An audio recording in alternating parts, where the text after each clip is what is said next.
Okay, so let's do a quick summary of Studio Zero. So in Studio Zero, you created some empirical estimates of performance. So you use ticks, which are a useful way to measure operations empirically, as in an actual experiment. So the ticks represented the constant time operations if you place them correctly. So if you place them correctly, they're proportional to time.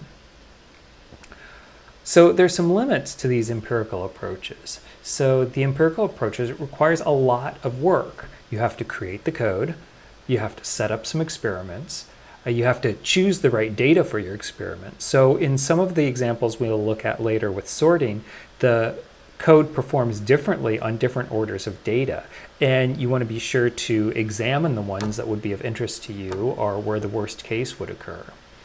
Then you actually have to run the experiments, and as you experienced in the studio, running experiments takes time. Then you have to analyze the results, and it's possible that you messed something up in this process and have to repeat it all in order to get valid data. Okay?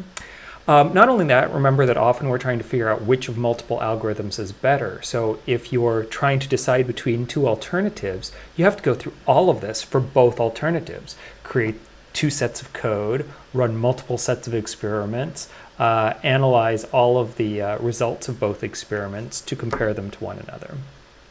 So today we're going to focus on an alternative, an analytical approach.